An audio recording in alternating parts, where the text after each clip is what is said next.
music, news, and your views, and your views. What would life really be without an X? Short, we are talking about the U.S. military occupation, impending occupation of Ghana as a sovereign nation. Should we allow this to happen in the name of security and terrorism and all of that? So we're going to do that. So the Economic Fighters League has called on Ghanaians to peacefully storm Parliament this Friday in red or black to register their resistance to the intended U.S. military occupation in Ghana. They have also activated an online petition which is attracting many signatories from Ghanaians. Join us to throw more light on the issue, and to do this is a member of the Communication Command by the name Fighter Korte Jan. Good morning, Mr. Korte Jan. Good morning. How are you doing? I'm good. Okay. Ghana stands at the crossroad to either accept to host the U.S. military, and from the layman's point of view, the U.S. happen to have the best military in the world. That is what is assumed. Yeah. So if the best is coming to join force with you, what is wrong with that? All right. Okay. Let me say a good morning. Now, the U.S. intention to set up a military base here in Ghana is one that Ghanaians would have to look at critically. Now, you ask yourself, why is the U.S. of A wanting to do this in Ghana? But Ghana is not the first country they are doing this in. No, but then Ghana is not the first country. But then you ask yourself that why would they want to do it in Ghana too? Because the U.S. will not just wake up one day and decide to come to Ghana and set up a military base. It means there is some studies that they have done. There is some research that they have done pertaining to the issue and as to why they want to set up a base here. They've done it elsewhere. They've done it in other places. You ask yourself the same questions. Why do they go to those places? So Ghanaians would have to critique the issue, would have to understand from a Ghanaian standpoint why the US is wanting to do this. It's not because the US is US, so everything they push to our throats, we swallow it down. No. We have to understand what we're doing, and that is what I believe we are not looking at this moment. Okay. We are not looking at the agreement that's being pushed to Parliament. Okay. Yeah. So do you think that if the agreement favor Ghana, we should allow the base to be built here? What would you suggest as a favorable agreement? All right. I don't see why the U.S. would want to enter into an agreement with Ghana and expect the agreement to favor us instead of them, because every sovereign country is out there to protect their interests. They are there to advance their cause. Yeah. I mean, we have different agendas. U.S. as it stands want to fight wars. They want to police. They want to police everyone. To police the world. I mean, we are not against that. But then you ask yourself, how are the U.S. doing it? Why is it bringing them so much enemies? And if it's bringing them enemies, why would we want to join forces with the U.S. and become enemies with their enemies? With their enemies. Stonebwoy will say that our enemies get enemies. Exactly. So continue. All right. So it's like we are just listening to the USA without listening to ourselves. I mean, do Ghana want to have a US military base here, and for what? Why do we need a US military base here? You ask yourself. I mean, when we enter, or what type of international relation do we have Ghana subscribed to? I think Ghana belongs to the non-aligned movement, where we are neither on the side of US or Russia, because the world is divided into two. It is either you're on the Russia side Yeah. or US side. So let's pause on that and look at other actions that the Economic Fighters League in Ghana has taken. You guys have started an online petition, and on Friday you want to go to Parliament. What do you intend to achieve with these two actions or moves? All right. Okay. The main purpose of our intended march to Parliament on Friday is to register our displeasure, to register our resistance. We are completely against what the government of Ghana intends to do on Friday through Parliament. We are against the signing into law of the agreement that the US is pushing down our throats. That is why we are going to Parliament. We are going to tell parliamentarians that Ghanaians are not happy about this decision, and it is not the decision that is in the interest of Ghana as a sovereign state. Yes. This is about all of us, our future, and even now. How is the petition, online petition going? All right. So far, it's going like as we expected it to.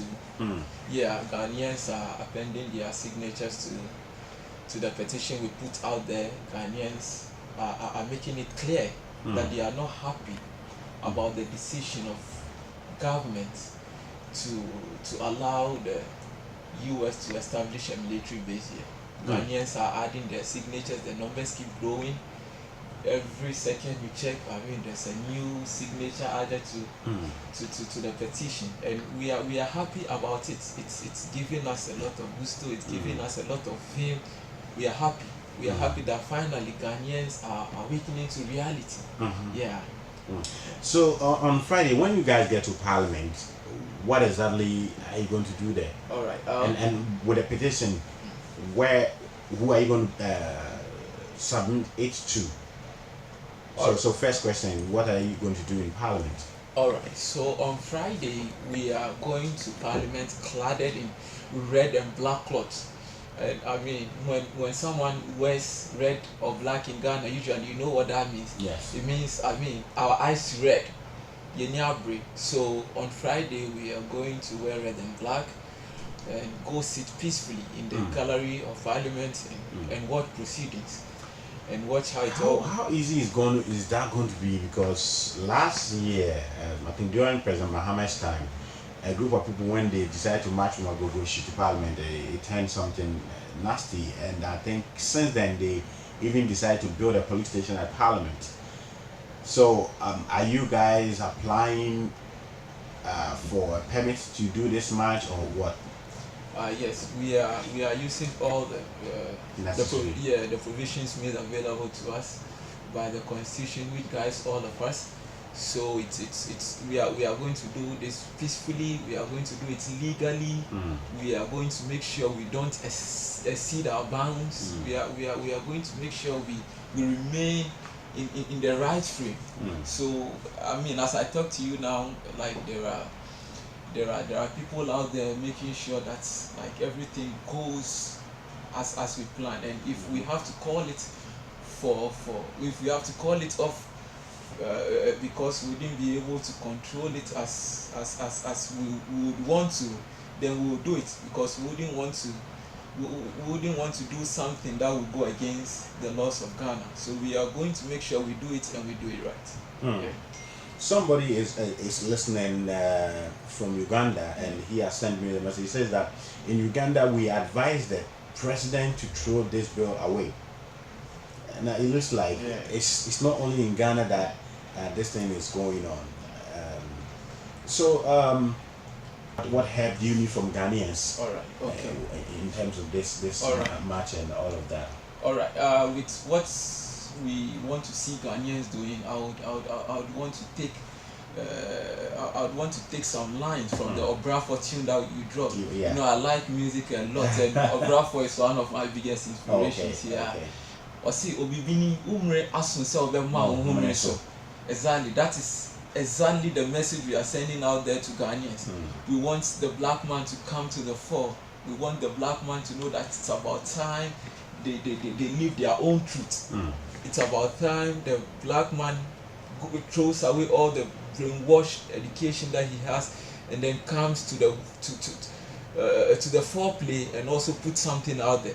So we are telling Ghanaians that no, ask your leaders questions. Go to your MP, ask him what's all this thing about. What do they know about this bill?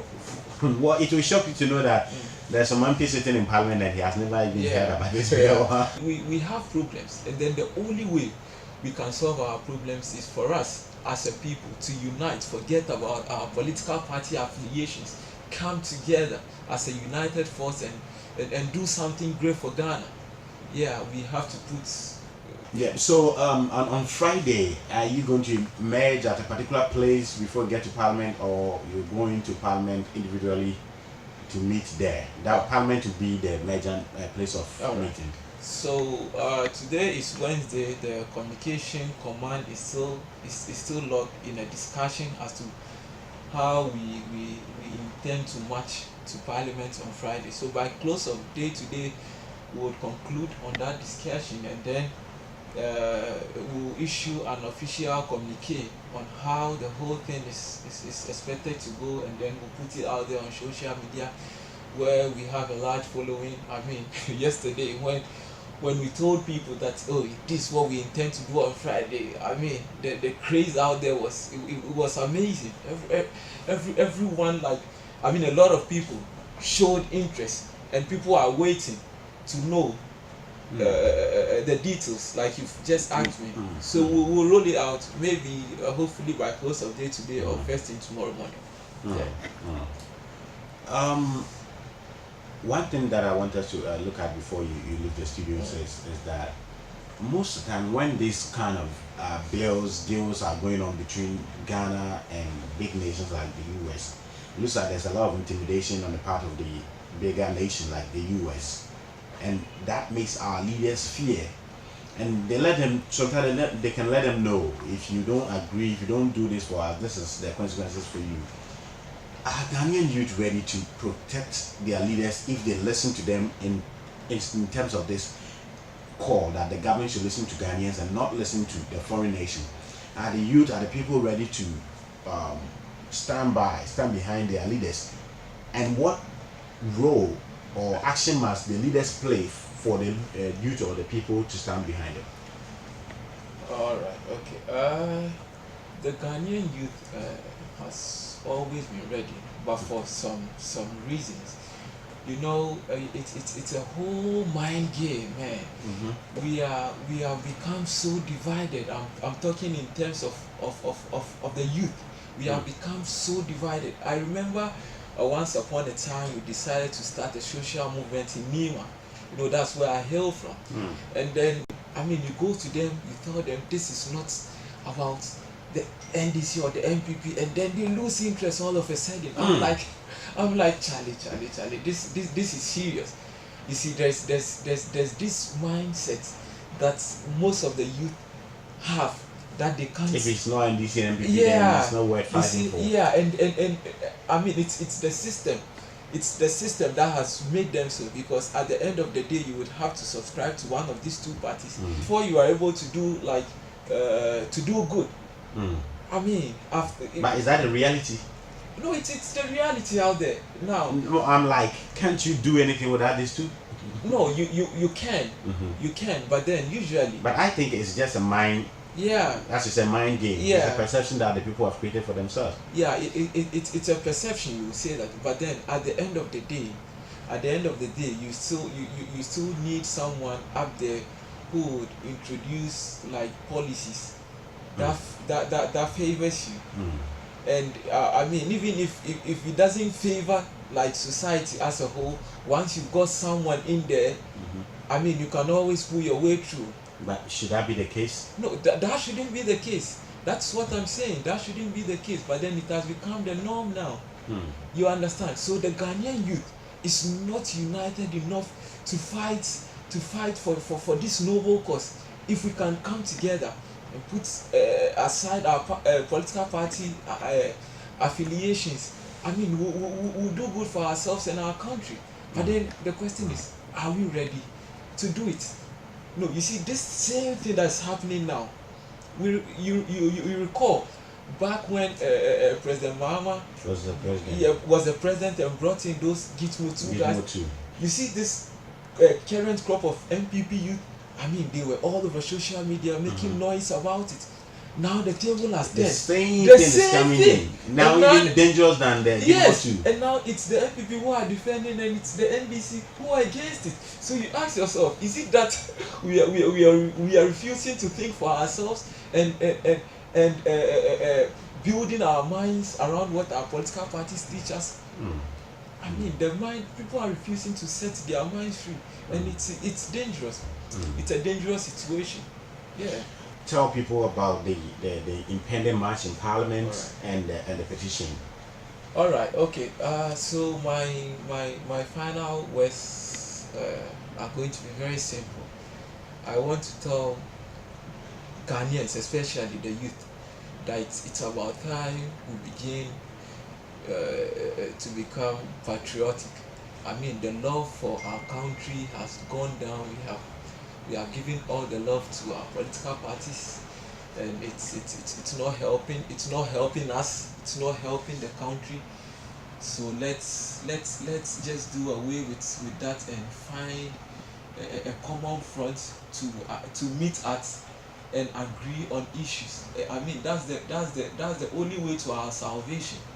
And until we do that, I mean, we'll continue to cry after every election, and then we'll never get to a solution.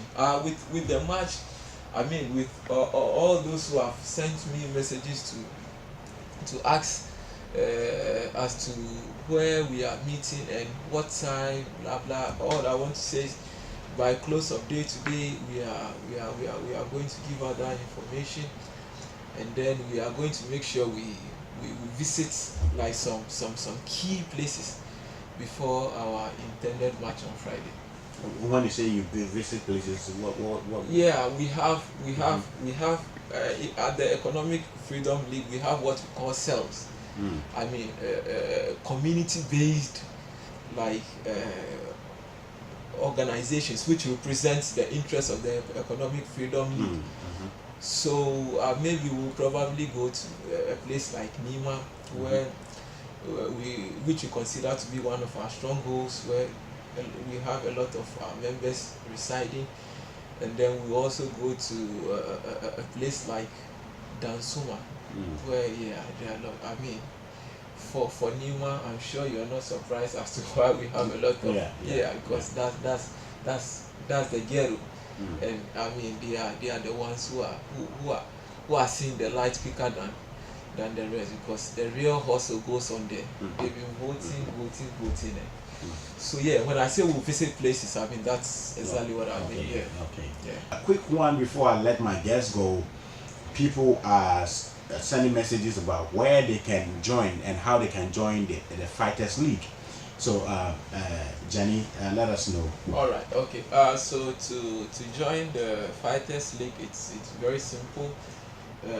You can either send a text message or call this number 0244 61 0732. I take it again, 0244 61 0732. Yeah, so you just send a text message and just say, I want to be a fighter. I want to be an economic fighter. Okay. Yeah. All right. You came here to say. So thank you very much. Thank you. Thank you very much for hosting me. I'm grateful. Okay. Yeah. Your views, and your views. What would life really mean without an X?